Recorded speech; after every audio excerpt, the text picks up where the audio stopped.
Recording live from Fake Namek, it's the Dragon Balls Deep podcast. With karate, I'll kick your ass. Hit to Tiananmen Square. Oh yeah, motherfucker, I'm gonna kick your fucking diarrhea. Yeah. You broke the rules. Now I pull out all your pubic. We are here, and here is wherever we happen to be at the time. Welcome to the Dragon Balls Deep podcast. My name's Devin, and as always, I'm joined by Drew. Greetings. So, what did you think about that Dragon Ball Heroes? Well, I need to see the next episode. Really? You didn't get enough from that first one? I mean, I'm pretty indifferent. I don't play the game, so obviously, it doesn't mean anything to me. Which is the whole point of that anime, is to promote the game, which they only have in Japan. They don't have, it's not in the States? No, it's only in Japan. How did they play it in Conan, dude? No, that's Dragon Ball Heroes. That was Dragon Ball Legends. I don't know the difference. Dragon Ball Heroes is it's like a video card game. Is it like I thought you were going to tell me it was like a pachinko machine. No, it's not like that. That'd be funny if they had a TV show to promote a pachinko machine. I'm sure somebody over there's done it. Oh, yeah. But, yeah, let me just say I'm glad it was only 8 minutes long. Yeah, I guess. I'm not a whole fan of sometimes time travel is cool, like with future Trunks and whatnot, but that gave me a kind of like a Xenoverse vibe with the whole time cop bullshit. Not a fan. How do you know what Time Cop is? I just use the term. Is it like a movie from the 80s or something? Yep. Well, what's Jocko? What's his title? He's like he's like time police. Intergalactic Patrol or something. Yeah, I'm not into it. And I fucking hate everything about GT, including Super Saiyan 4. So I wasn't happy about that either. That wasn't even GT Goku. That was just a completely alternate timeline Goku that just happened to go Super Saiyan 4. It was close enough. I know there was some differences. I didn't really read into it too much. I wasn't interested enough, but it seemed like the general consensus, people liked it. Well, yeah. I don't know why. Dragon Ball's kind of made a resurgence with Super, and people are pretty high on everything, and the game that came out, so people are pretty high on anything Dragon Ball right now. Yeah, I guess that's kind of true. But, yeah. Speaking of horrible filler bullshit. This episode, in my opinion, they've gotten progressively worse. I don't know how you feel. I mean, maybe it's just the state I'm in, but I don't really remember the other episodes, but that could be saying something. What state are you in? Are you under some sort of intoxication? Maybe. Allegedly. Maybe I should be altering my consciousness before I watch this garbage. It made it go by quick, I can tell you that. Okay. I'm on your food pyramid diet. Some Guinness.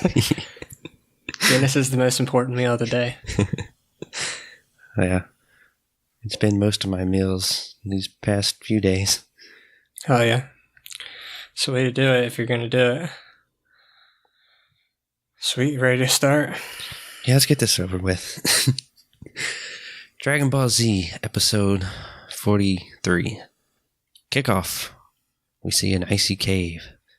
Our three heroes, continuing their search, have found another Dragon Ball frozen in ice. Krillin and Gohan use their powers to heat the ice and free the Dragon Ball. Bulma rambles a bunch about nothing. Success! The ice is melted, and Krillin grabs the Dragon Ball. Only one more to go. Unfortunately, in their celebration, they cause a cave-in. The ground collapses, and our 3 heroes fall to their death. Well, did they cause the cave-in? I think so. Well, I don't know. I was under the impression that it was fucking... Spoiler? Don't say it. Whatever. Spoiler? It's about to happen like right now. I know, but don't say it. Well, they were like yelling and jumping up and down and stuff, so... When we then see a pair of Donatellos laughing in the dark. False alarm, our heroes are not dead. They land on a large block of ice and ride it down an icy hill. I got strong Dragon Ball vibes here. Yeah, somewhat. Yeah, a little bit. It was, the whole scene was kind of silly to me because I'm like, why are they sliding down this cave like they have no control, like they don't know how to fly? Which happens coming up. Also, another thing I want to point out. How long has it been since they left Earth? At least 2 months. No. Right. I don't think so. Didn't they say it takes like 2 months to get to Namek? It takes 1 month to get to Namek, I think. I could look at my notes. But I'm pretty sure it's 1 month.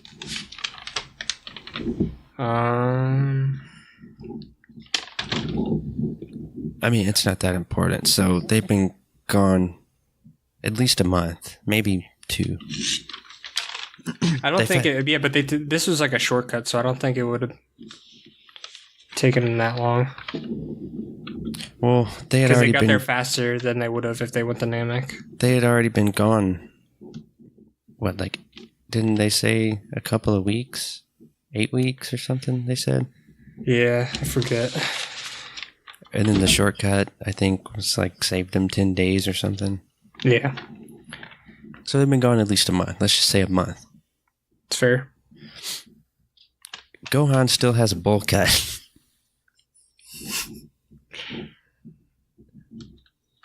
Well, I mean, it's not like... Do you think he would have... I guess he's... Maybe he wants a bowl cut and he's just been keeping up with it? I mean, that could be... I guess that's the only reason.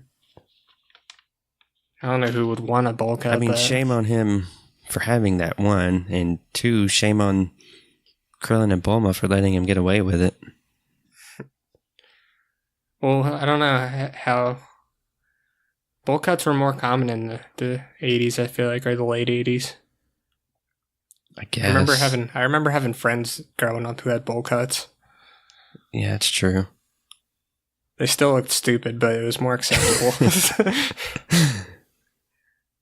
I mean, Krillin, I can understand. He's not really a hair expert. But Bulma, she's like a fashionista. Why didn't she help this poor kid out?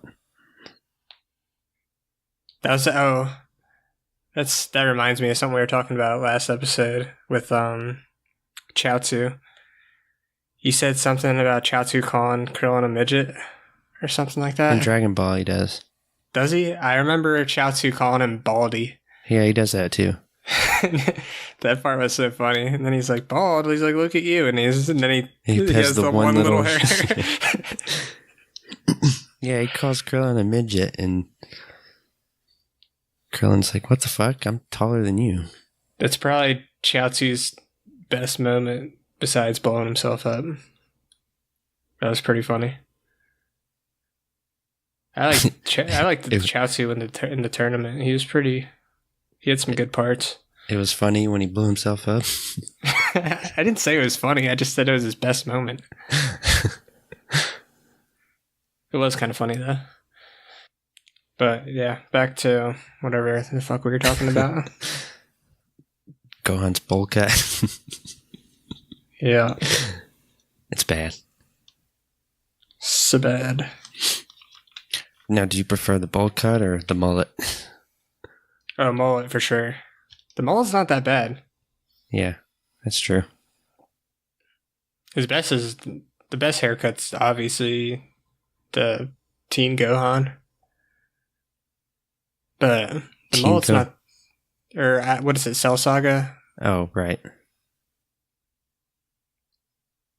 Not Saiyaman Gohan. Right, before that. Yeah, before that. Like 13-year-old Gohan. But More people in Dragon Ball need mullets. yeah, I could get behind this. Can you imagine Goku with a mullet? No. No. I think Nappa could rock a mullet for sure, or a skullet. Full-blooded Saiyans don't. Their hair doesn't change. We've talked about that. They can't get a haircut. Yeah, Vegeta's hair changed a little bit When? from Dragon Ball all the way. Or I guess that was GT when it was like really When he short. cut it short and yeah. He also had a mustache. He did. It was bad. But GT's not canon, so I guess you can't count that. But it is still different from Super to Dragon Ball. Vegeta? I mean, not Dragon Ball. Dragon Ball Z, yeah. I never noticed.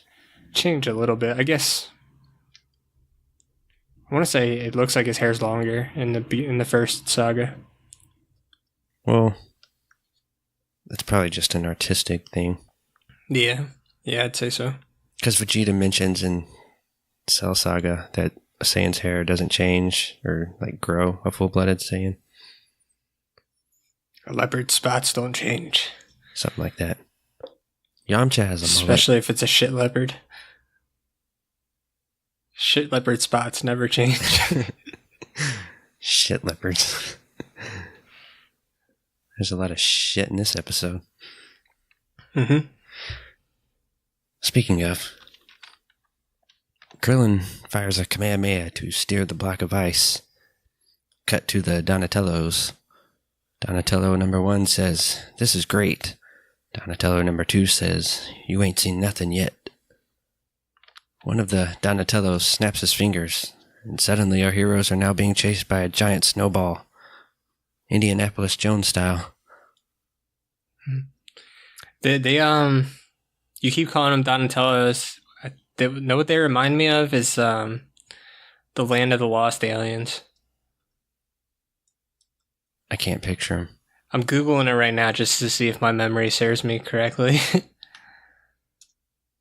But that's what's popping up in my head right now. I don't like what they actually look like. Yeah, but yeah. in these scenes, when it's just, you just see like their teeth and then like the purple around their eyes. They look they do look similar to the Land of the Lost Aliens. Should like I look? the pointy, Google it. Their eyes are a little, Land of the Lost have like the big ass buggy eyes, but Like the original Land of the Lost or the... well, they look the same in both. Oh, okay. Yeah, kinda. Holy shit, those costumes are bad. I think they're amazing. I mean, they look cool, but... They're so bad that they're amazing. It's not like, you know how like some things are so bad it's good. Yeah. This is like, it's so bad it's fucking incredible. Cut to Planet Frieza number 79. The Skeksis Muppet doctor asks Vegeta what happened to him. He says, judging by his armor, he must have taken quite the beating. Vegeta gets dressed. Vegeta wants to know where Frieza is, as he needs to talk to him. The doctor... What? Oh, I was just gonna say the way he's talking in the English version, I'm surprised Vegeta didn't slap him, but he's a little more respectful in the Japanese version. Like he doesn't say anything like, "Man, the way your armor looks, it looks like you got the shit kicked out of you." he more I think comments on it's like surprising that he's still alive the way that the armor took so much damage. The doctor chases Vegeta down as he's leaving to inform him that he forgot his scouter. Vegeta tells him to keep it, as he has no use for it. What's going on here? This is like my favorite part of the whole episode. Just the doctor's reaction to Vegeta leaving behind the scouter. It's like the equivalent of like a teenager like leaving like a phone behind. No, don't leave behind the cell phone. What if you need to look up something on Yelp? How are you gonna Snapchat me later? Like, Yeah, the doctor like freaks the fuck out. they're very reliant on them. It's such a dramatic, like, leaving the electronics behind on the table. Cut to Earth. Goku is still training. It might just be me, but Goku looked young here. Like youthful, like kind of how we looked at the beginning of the series. Let's see. I'm checking it out right now. Yeah, I can see that. It's like kind of in between, like how he looked in the beginning and how he looked towards the end of the last saga. Yeah. Goku is using the Piccolo training method by destroying some pyramids. Goku isn't fully healed, so he just ends up hurting himself. Again. Cut to planet Namek. Our heroes are still riding an ice block, still being chased. Gohan and Krillin fire energy blasts at the ceiling, causing large spikes. Were these icicles or just like cave spikes? I'd assume they're cave spikes. Okay, well, spikes. Causing large spikes to fall in an attempt to stop the snowball. Instead, the snowball just picks them up, so now they have a giant ball of spikes chasing them. Stalag spikes. Good job, guys. They see an exit and manage to escape. Unfortunately, the exit is in the side of a cliff several stories up, and they all plummet to their death. But Gohan and Krillin can fly, so everyone is okay. Oh, now I get why you were calling them Donatellos. They're like the purple between their eyes. Yeah, that's like all you can see. Yeah, it makes more sense now. The three continue their search for the last remaining Dragon Ball. The Donatellos continue to monitor our heroes' actions. The three come to a large forest. Krillin notices giant footprints on the ground and says that they've been here before. Krillin remembers that this is where they saw the giant kaiju. The dragon radar leads them to a lake. Did you notice the large rock formation in the lake? Yeah, it's supposed to be like the rock giant or whatever. The The rock ogre. I think so. Oh, that's not what I got from it. What did you think it was? It looked more like a robot. Yeah, could be that too. Who knows? But now, upon watching this right now for like the third time, I'm getting so many more Land of the Lost vibes now. Like with the dinosaurs and the goofy aliens and just all the weirdness. It could have been influenced by it. Yeah, I think it definitely was. I'll definitely look it up after we're done recording and see how close the dates correlate. I'm pretty sure. Isn't the Land of the Lost from like the 50s or something? What? Nah, it's not that old. Maybe 70s. It's old. It was way before this. Yeah. Like, for sure. Maybe it was a late release in Japan. I guess. I don't know. Yeah, it was 70s. Okay, well. It's a good... 1974. Well, that's almost 20 years. 20 years? Oh, yeah, I guess we're in the 90s now, huh? Yeah. Early 90s. Land of the Lost. That movie is underrated. Check it out if you haven't seen it. I've seen it. I know you've seen it, but Oh. any listeners out there, I recommend Land of the Lost, the movie. And The if you don't original. like it, no, not the original, the What? remake. No, watch the original. Well, watch the remakes. The remake's fucking hysterical. And it's even better, like, after the second viewing. I like the original because it's also hysterical, but it's not supposed to be, which makes it even better. I haven't seen the original.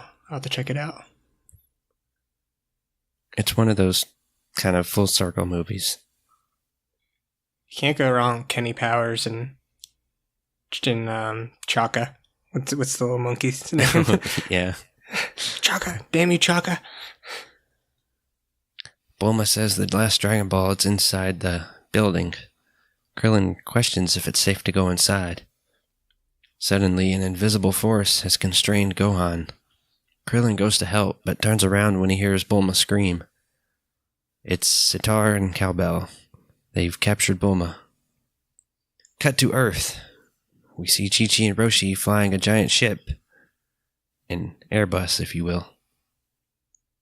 They're looking for Goku. How they found him out in the middle of nowhere is anybody's guess, but Wonder whatever. if Roshi has any power level sensing capability. He has to have by now. Probably. He does. Yeah, he does. So yeah, that's probably how they found him. Isn't that who they learned it from? Nah, I think they learned it from Tien, maybe? Tien or Piccolo? Or maybe Tien or Kami? Oh yeah, it was Kami and Popo, I think, that taught him. I'm almost positive. But if we're wrong, we can correct ourselves next episode. Yeah, that's something to look up. I'm going to write it down, because for sure not going to remember that. Cut to Planet Frieza number 79. Vegeta ponders to himself. He says there's nothing he wants more than return to Earth for revenge. But first he needs to go to Planet Namek to pick something up. Vegeta runs into Kui, who says that he heard Vegeta took a beating recently and mocks him for losing to a third-class Saiyan. Vegeta asks where Frieza is. Kui tells him he's on Namek. So Vegeta rushes to his ship, takes off. You know, what Kui says in the Japan version's a little bit different, but pretty much he tells Vegeta that Frieza's mad, obviously, for doing a bunch of shit without his permission. And then he says that Frieza is willing to forgive them now, especially since his discovery of the Dragon Balls will help Frieza achieve immortality. And then Vegeta's like, what the fuck? And then he figures out that he's been listening to his scouter. Why does Frieza need immortality? I mean, at I this think point... I think actually he was more, he wanted the eternal youth. I think that's what they call it in the subs, eternal youth. Which I don't know how fast Frieza ages, but... I mean, what good is that? Eternally, I don't know, that's what Piccolo wished for. Well, yeah, it's- because Some people would want it. I don't see how that benefits Frieza. Well, he's already got like insane power, so maybe At he this just doesn't point, wanna he's like the get old. strongest in the universe. Yeah. Besides Beerus And Boo. and Boo. Well, Boo hasn't been like resurrected yet. Yeah, but he does exist. Technically, I guess, yeah. And Beerus is probably sleeping. Well, technically, I guess, I mean, Beerus does exist, but he kind of doesn't exist too. Oh, Because Beerus wasn't even a thought when this was released. well, yeah, but, they retconned him to exist. Yeah. Because I do like how they did that. In like, I do too. It was like, what's the name? Resurrection F? Yeah. When, I remember Beerus talking about like how he he kind of is just like happy that Frieza kind of does his work for him sometimes. like he had Frieza blow up planet Vegeta. Yeah. And then Frieza Allegedly. was... No, that's what happened, because Beerus said so. I know, but there's been like so many like different. Oh, right. Frieza blew it up. Frieza-gate, Asteroids or- blew it up. Or what would we call it? Vegeta Gate or whatever. Something like that. False flag events. But Frieza said something like, my father always told me there were two beings I was to never oppose, Majin Buu and Beerus the Destroyer. Beerus. Yep. I like Resurrection F. That was a good one. Especially after that long hiatus. Yeah. Well, yeah, that was the second movie, but yeah. Well, it's long hiatus from Frieza's character, at least. Yeah, That's true. Well, he was in GT. Was he? Oh, yeah, he was in GT. Well, I don't count GT. Well, you shouldn't, but still. I like how we're just trying to find any way we can to not talk about this episode. I know. Cut to planet Namek. Bulma yells at Sitara and Cowbell to let her go because her friend Krillin knows karate. The two Namekistanis transform into giant pink monsters. Krillin recognizes them from the hieroglyphs he saw in the tomb. Suddenly, the planet starts to shift and everything starts to move. The camera zooms out and we see that it's not planet Namek, but instead a giant... What is this? Like an asteroid? Just like a dead planet? Shitty planet. A moon? It's got water. It's got a lot of craters in it, too. Yeah, it's just a shitty planet. Shit planet. Shitty Namek. Shit Namek. Gohan is being attacked by giant squid monsters. Krillin rushes to help, only to get attacked himself. Thankfully, Mr. Narrator sends us off. I don't remember what happens in the next episode, but if Krillin doesn't use a destructo disc to cut the tentacles, I'm going to be very mad.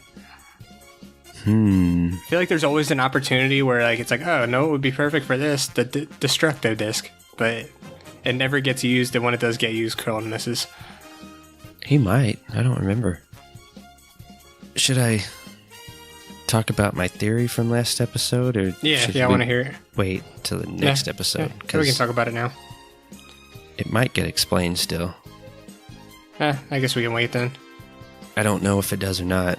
I don't remember if they explain everything they did. Yeah, we'll wait. I mean, I'm hoping. I thought for sure that this was going to be over in this episode, but I guess now it's a 4-episode arc.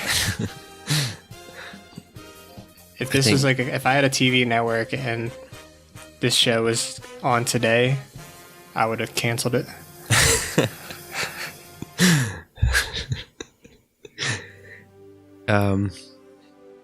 You mean you wouldn't have canceled it when all the orphans showed up?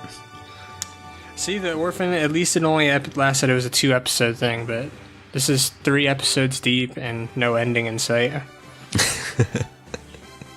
I would have gave up. I would have pulled the plug.